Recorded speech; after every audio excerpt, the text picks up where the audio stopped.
Media conference in Port Macquarie. Dr. Sally Box, the Threatened Species Commissioner. Just a few kilometres from here, the fires have been burning. Homes have been lost, lives have been lost. This has been a national tragedy to see these fires burning across many states, and indeed they are still burning. And our thoughts are with our emergency service personnel, our volunteer firefighters, and all those families and communities that have been devastated by these fires. Our focus, the Morrison government's focus, is on response and recovery, ensuring that those people who need help are getting help. That's why we've established the National Bushfire Recovery Agency under the leadership of Andrew Colvin, the Federal Police Commissioner. That is why we have committed an initial and additional $2 billion on top of disaster recovery payments and allowances, and that's why the Australian Defence Force have had an unprecedented call-out of reservists across many states. Now 2,700 of them are at work in the bushfire relief effort. I'm also pleased that $42 million has already gone out to the states to make its way to local governments for their initiatives. Some $40 million has gone to 30,000 people in terms of disaster relief payments and support. And as we are standing here today, Chinooks and Hercules and Black Hawk helicopters are ferrying disaster relief and supplies to those who need it, as well as our emergency service personnel. Now, yesterday the Prime Minister made a very significant announcement with the Health Minister about $76 million for mental health support.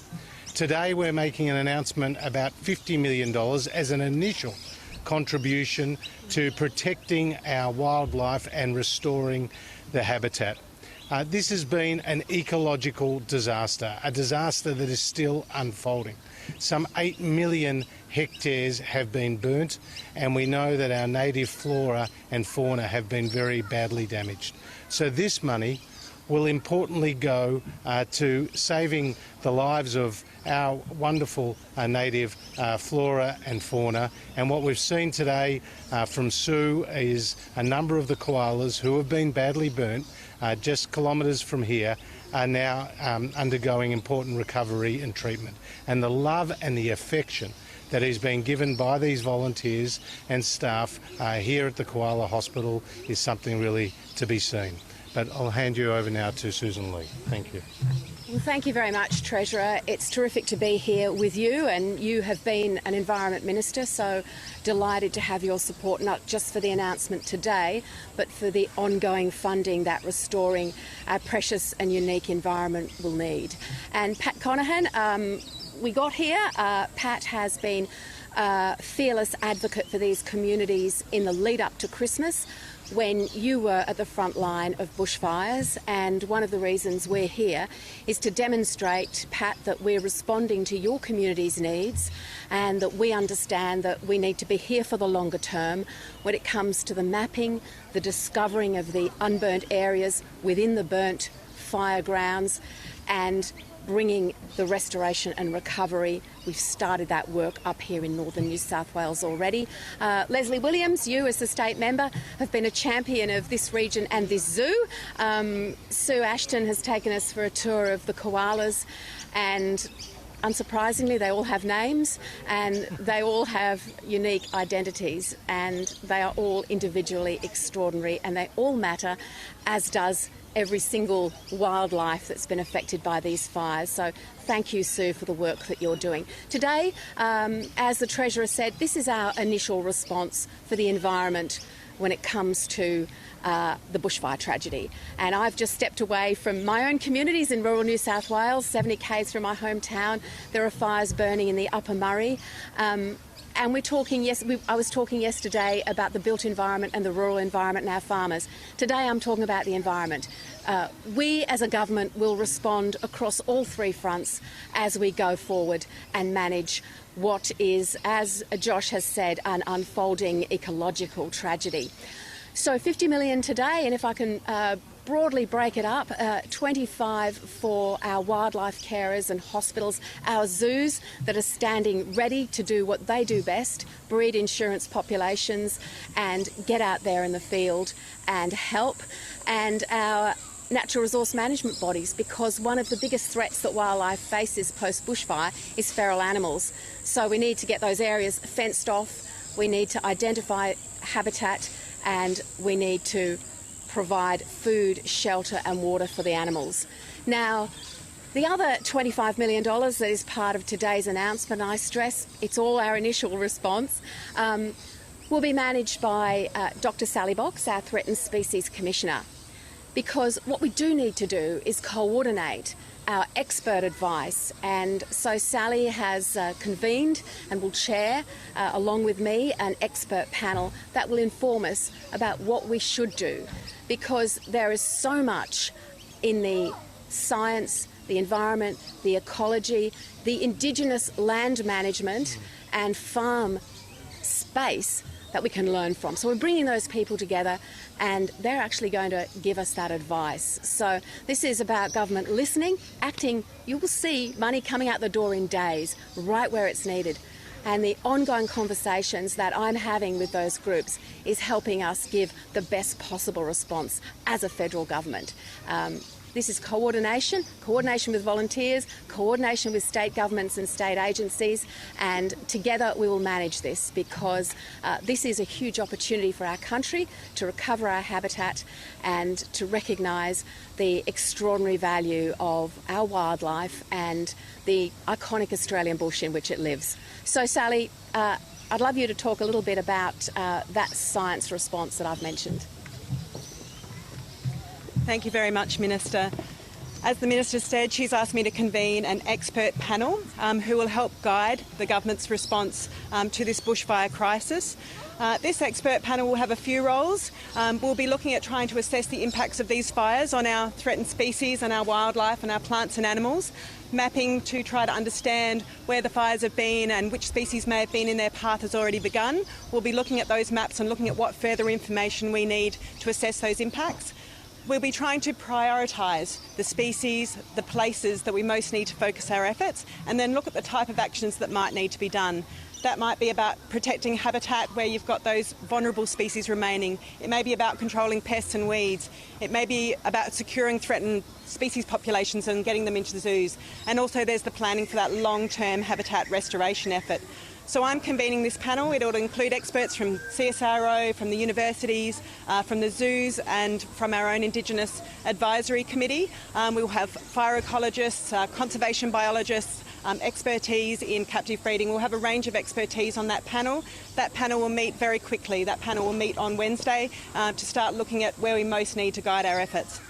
But as the Minister and the Treasurer have said, collaboration is key here. We've had a huge outpouring of support from the private sector, from the non-government sector, and of course from our state and territory governments as well. So we'll all need to work together and coordinate to make sure that all of our collective resources are going where they need to go. Thanks, Sally. Any questions?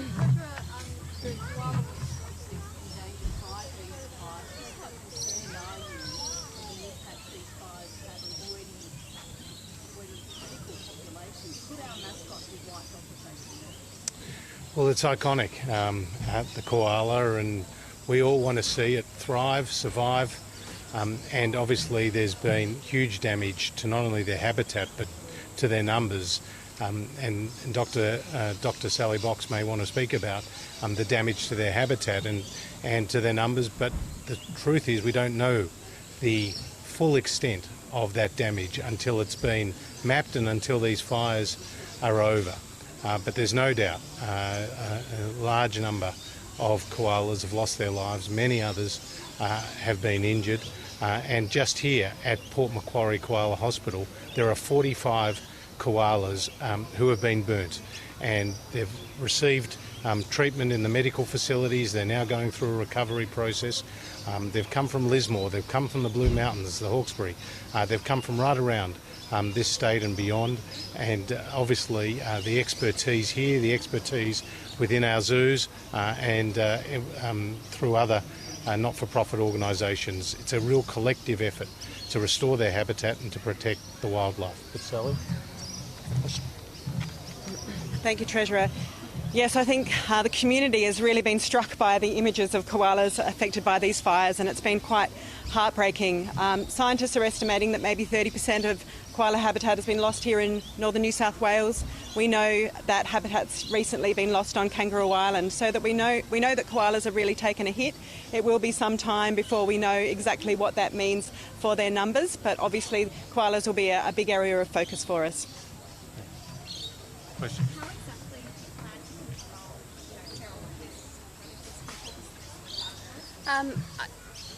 Our natural resource management groups are already set up across the country. They're already doing that work, so they can bring together with conservation volunteers teams on the ground, because the actions that we speak of after mapping habitat and finding those unburnt areas in the bush are protecting against predators. Now, it might be baiting of feral cats, it'll certainly be food drops, the right food at the right time for our native species, and it will be understanding the behaviour of the threatened species that remain. So camera traps, satellite mapping, people on the ground, but they are ready to go, not just in our natural resource management groups, but also with our conservation volunteers. Minister Lee, could you talk us through the plans for native animals in New Zealand and create arcs to try and repopulate new areas? Well, our zoos are incredibly well set up to breed insurance populations and to manage captive breeding. So we're providing funding to Zoos Victoria, Adelaide Zoos and Taronga Zoo as part of today's announcement, $1 million to each. And they're already ready. Zoos Victoria is out in the field treating and rescuing and recovering wildlife. And if you go to the zoo that's pretty close to the CBD of Melbourne, you will see the Mount Baw frog, the Regent honeyeater, the bilby, all that have been endangered. They're all breeding carefully and well in captivity, ready for a release back into the wild. Now, our zoos are expertly placed, and that's why, as Sally said, they'll be represented on that panel that designs the intervention and the recovery. Many groups have already been calling for intervention with helping species going extinct and calling for a Protection Act on a koala. Why now, and will you be listening to the recommendations from this panel? What makes it different?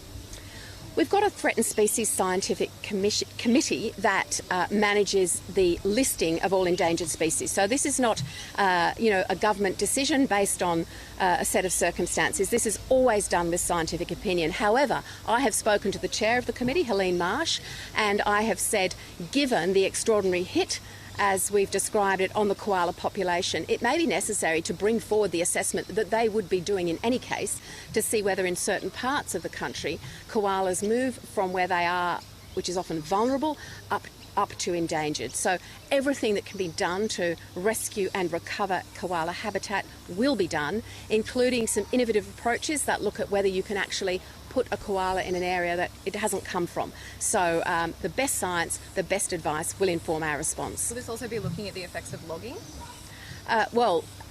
Absolutely, because blue gum forests in Victoria have removed a fair chunk of the koala's natural habitat. So I'm sure that in Victoria's response to what is effectively a state policy on logging, they should consider that. Just a question for Dr. Sally. The 30% in the northern part of New South Wales, have we ever seen figures or loss of life for these populations like this before? These fires really are unprecedented, I think, in terms of how widespread they've been and the intensity of the fire in some places. So I do think we are faced with a very different situation now, which is why we have the nature of the response we have. Treasurer, you call this an ecological disaster. What's the Morrison government doing to try and stop future fires of this magnitude popping up? I mean, many are calling for an active response on climate change. Is that something that you are ever going to consider? Well, the first thing to say is there will be lessons out of this fire season, and the Prime Minister's already foreshadowed a Royal Commission and a proposal that he would take through the Cabinet process. Now, when it comes to what such an inquiry would look at, obviously the relationships between the federal and state governments when it comes to emergencies such as these, the constitutional powers, the legal powers, the ability to call out the Australian Defence Force as required. Secondly, we are going through a period of climate change. Climate change is real. We accept the science.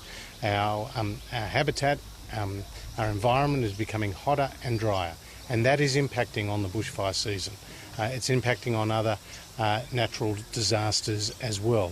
So we need to focus on that as part of the formal inquiry in terms of better understanding how do we prepare the level of resilience across our communities, how do we adapt, how do we mitigate some of the challenges that we face. Now when it comes to climate change, we signed up to the Paris Agreement. That is a 26 to 28% reduction in our emissions by 2030 on 2005 levels. Australia will meet and beat that target just as we have met and beaten previous targets. When we came to government, our 2020 target, we were on track to miss that target by more than 700 million tonnes. Now we're on track to beat that target by more than 400 million tonnes. That's equivalent to about 80% of the emissions the country, the economy produces every year. And when it comes to our 2030 target, we're 12.8% down in terms of our emissions on 2005 levels, while New Zealand's emissions have been going up in that period. China's emissions are going up 67%. India's emissions have been going up by 77%. The key point is Australia needs to do its part. Australia is doing its part, and we are dealing with a global challenge that we need to be part of a global solution. And I have great confidence too in the technologies that we're investing in. The technologies will help drive a smaller carbon footprint, and you've heard from the Minister for Energy and Emissions Reduction, our investments in microgrids, biofuels, Snowy 2.0, the work we're doing with the Battery of the Nation, including tapping the potential in Tasmania to support more renewables into the grid. We've got a full court press when it comes to our energy system, and all our focus is on adapting, mitigating, technology adoption, but without compromising the strength of our economy, without compromising jobs. We believe you can reduce emissions, and we are reducing emissions, without compromising jobs, without new taxes. That's where our focus is at.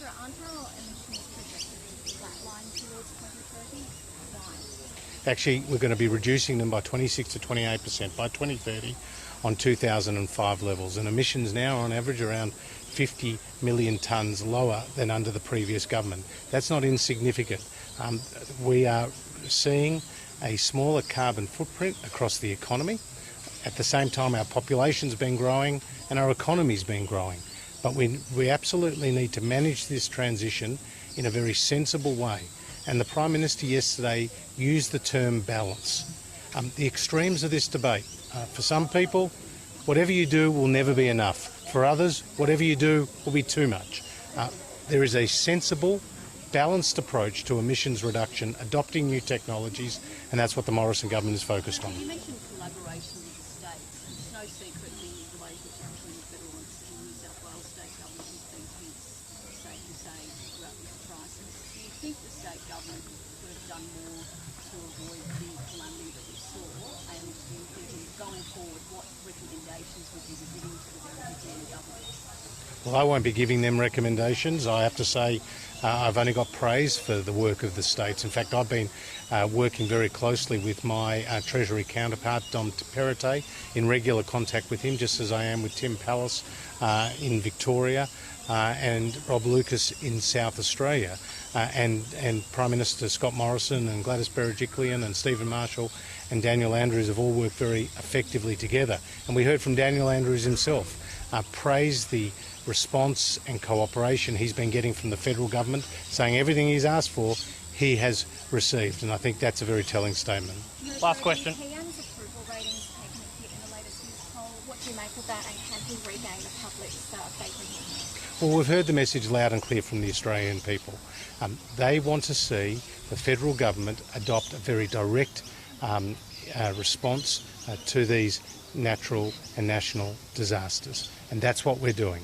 The unprecedented call out of ADF reservists, now 2,700 in number, the deployment of our amphibious vessels, including HMAS Chulz and HMAS Adelaide, the use of our aerial support, getting in new aerial water bombing aircraft, the establishment of the national $2 billion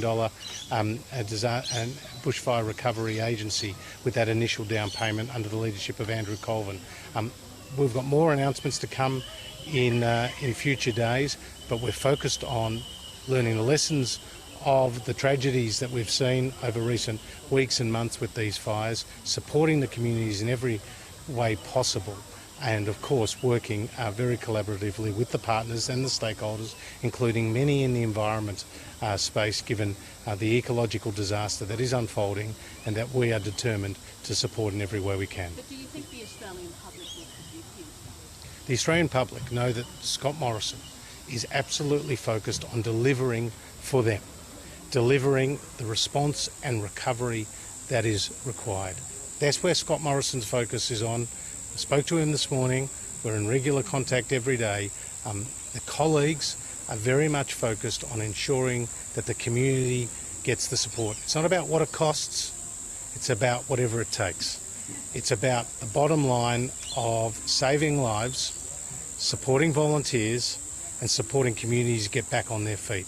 That's why we've seen the unprecedented collaboration and unprecedented support from the federal government. Were you disappointed by the behaviour of young liberals recently at a Brisbane library where they were seen? Well, that behaviour is unacceptable. Thank you.